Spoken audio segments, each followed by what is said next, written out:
ইতিহাস ও ঐতিহ্যে সমৃদ্ধ উত্তরবঙ্গের প্রাচীন শহর রংপুর। বাংলাদেশের এই রংপুর শহরের তাজহাটে অবস্থিত একটি ঐতিহাসিক প্রাসাদ যা তাজহাট জমিদার বাড়ি নামে পরিচিত। বর্তমানে এটি জাদুঘর হিসেবে ব্যবহৃত হচ্ছে। এই জাদুঘর ও সুপ্রশস্ত মাঠ দর্শনার্থীদের চিত্ত বিনোদনের একটি আদর্শ জায়গায় পরিণত হয়েছে। জনপ্রতি 30 টাকা দিয়ে টিকিট কেটে এর রাজবাড়িতে প্রবেশ করতে হয়। এই রাজবাড়িটি রংপুর জেলা শহর থেকে দক্ষিণ পূর্ব দিকে 3 কিলোমিটার দূরে অবস্থিত। এটি রংপুর শহরের একটি প্রাচীন নিদর্শন। রংপুর জেলার বিভিন্ন এলাকায় বেশ কিছু বিখ্যাত জমিদার বংশ ছিল। তাদের ছিল বিশাল আয়তনের সুন্দর সুন্দর প্রাসাদ, যার মধ্যে তাজহাট জমিদার বাড়ি সর্বাধিক বিখ্যাত। শিখ ধর্ম থেকে হিন্দু ধর্মে রূপান্তরিত মান্না লাল রায় ছিলেন তাজহাট জমিদার বংশের প্রতিষ্ঠাতা।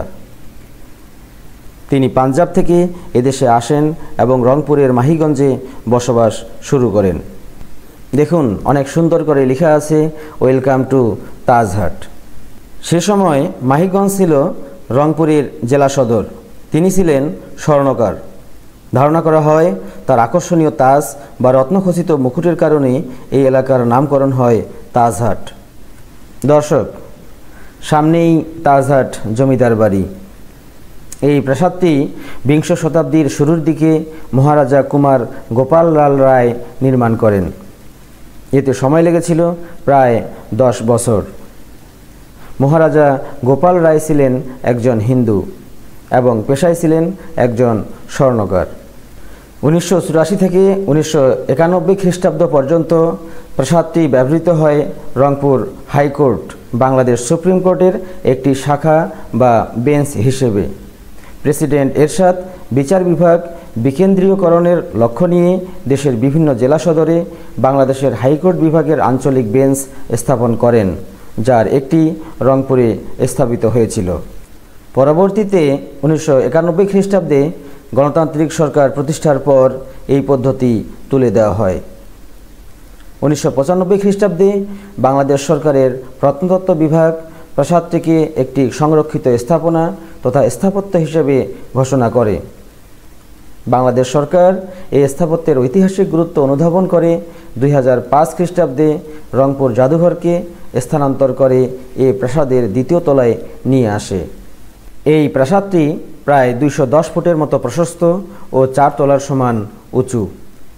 এর গঠনশৈলী প্রাচীন মুঘল স্থাপত্য থেকে অনুপ্রাণিত বলে মনে করা হয়, যার প্রমাণ মেলে মধ্যভাগে বিশাল একটি গম্বুজ ও দুই পাশে তার ছড়িয়ে যাওয়া দালানগুলোর একটা মসজিদের অবয়ব থেকে।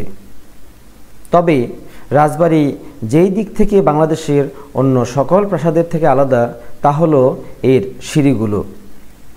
সর্বমোট 31টি সিঁড়ি আছে, যার প্রতিটাই ইতালীয় ঘরানার মার্বেল পাথরে তৈরি। সিঁড়ি থেকে উঠে জাদুঘর পর্যন্ত মেঝের পুরোটাও একই পাথরে তৈরি।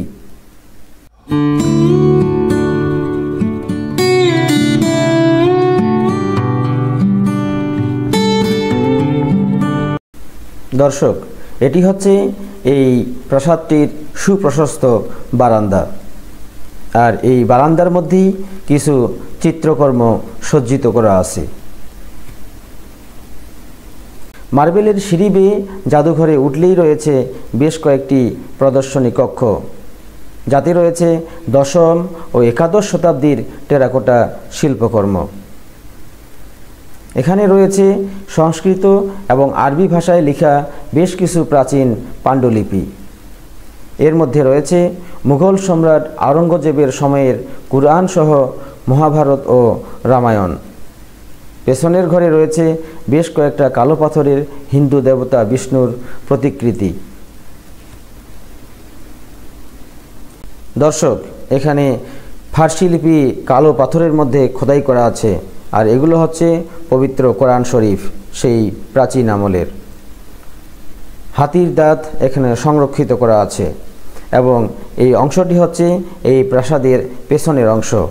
দেখুন বারান্দাগুলো অনেক সুপ্রশস্ত এবং ছাদ মেঝে থেকে অনেক উঁচু হওয়ার কারণে সবসময় একটা ঠান্ডা অনুভূতি এখানে মনে হয়।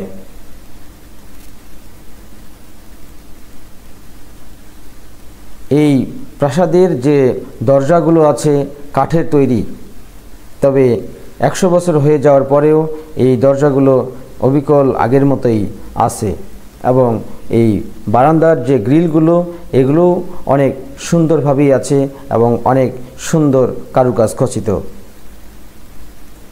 দর্শক, আমরা সামনে একটি সিঁড়ি দেখতে পাচ্ছি, পেঁচানো সিঁড়ি। এটিকে বলা হয় গুপ্ত সিঁড়ি।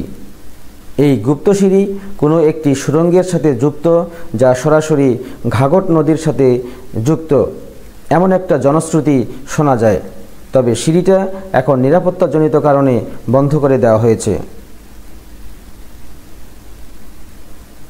এই সিঁড়ি দিয়েই নিচতলা থেকে দুইতলা, দুইতলা থেকে ছাদে যাওয়া যায়।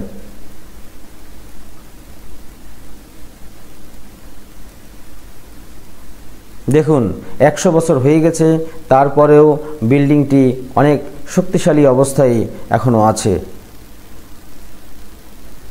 এবং এই বিল্ডিংয়ের বারান্দা দিয়ে হাঁটলে সত্যিই একটি অন্যরকম অনুভূতি মনের মধ্যে দোলা দেয়।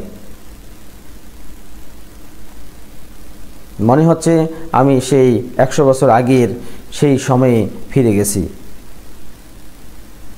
এখানে দেখুন এই প্রাসাদের কোথায় কি আছে সুন্দর করে দেখানো হয়েছে। রংপুর শহরের কোন জায়গায় কোন ভবন আছে সেটিও এখানে দেখানো হয়েছে এবং এখানে তাজহাট জমিদার এর বংশতালিকা দেওয়া হয়েছে।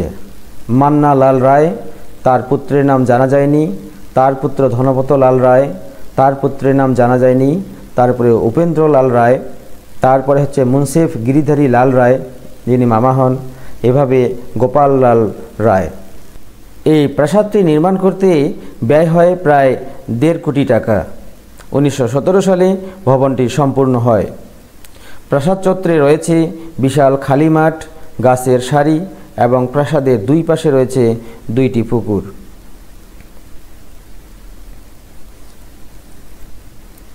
বাড়িটির চারদিকে রয়েছে প্রাকৃতিক সৌন্দর্যের অপরূপ শোভা। ফুলের বাগান, উত্তর দক্ষিণাংশে কামিনী, মেহগনি, কাঁঠাল ও আম বাগান।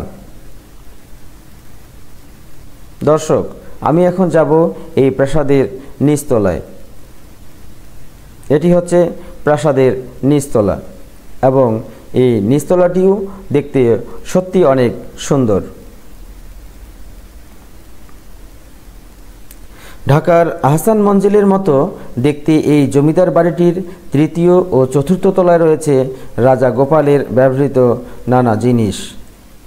তাজহাট জমিদার বাড়িটি লাল ইট, শ্বেত পাথর ও চুনা পাথর দ্বারা নির্মিত বিধায় দেখতে অতি চমৎকার।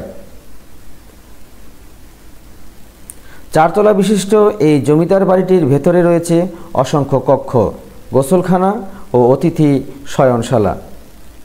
দর্শক, এটি হচ্ছে এই প্রাসাদের পেছনের অংশ এবং পেছনের অংশটি সত্যিই অনেক চমৎকার এবং এটি ইউ শেপ।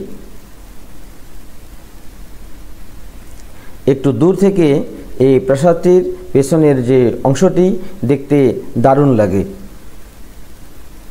পেছনের অংশেও ফুলের বাগান দিয়ে সুন্দর করে সাজানো হয়েছে। দেখুন কি সুন্দর একটি ভিউ।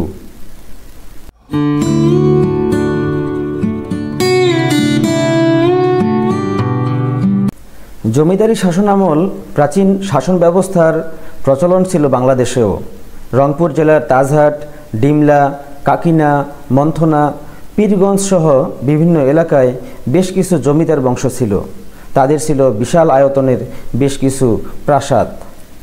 তার মধ্যে সবচেয়ে বিখ্যাত ছিল তাজহাট জমিদার বাড়ি। এটি তাজহাট রাজবাড়ি নামেও পরিচিত। দর্শক দেখুন, এটি হচ্ছে এই তাজহাট জমিদার বাড়ির দক্ষিণ পাশের বিশাল পুকুর। এবং এই পুকুরটি হচ্ছে জমিদার বাড়ির পূর্ব দিকে।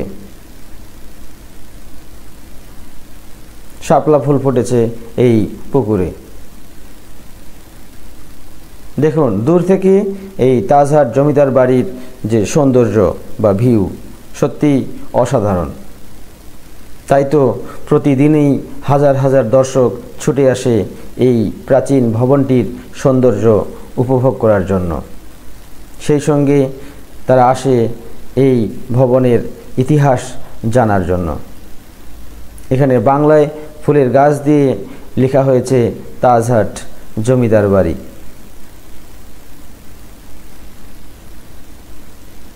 সামনে থেকে এই তাজহাট বাড়ির যে দৃশ্যটি সত্যি অনেক মনোমুগ্ধকর।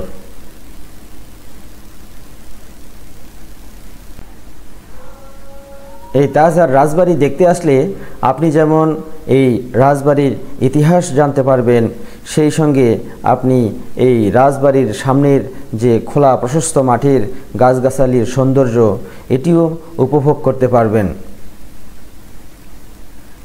এই রাজবাড়ির সামনের দুইটি পুকুর এবং পাশের আরেকটি পুকুর এই রাজবাড়ির সামনের যে সৌন্দর্য এটি অনেক গুণে বাড়িয়ে দিয়েছে। সেই সঙ্গে পুকুর পাড়ের যে নারকেল গাছগুলোর সৌন্দর্য সত্যিই অসাধারণ। এটি হচ্ছে পুকুর পাড়ের সেই সময়কার ওয়াল।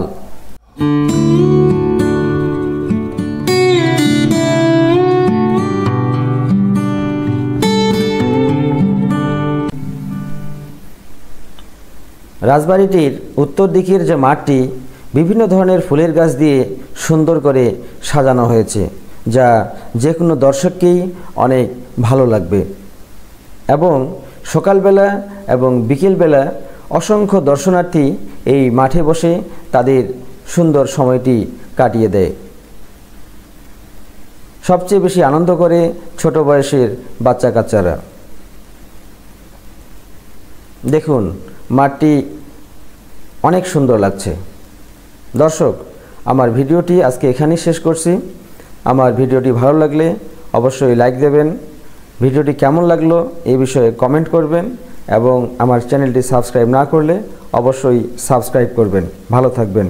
আসসালামু আলাইকুম ওয়া রাহমাতুল্লাহি ওয়া বারাকাতুহু।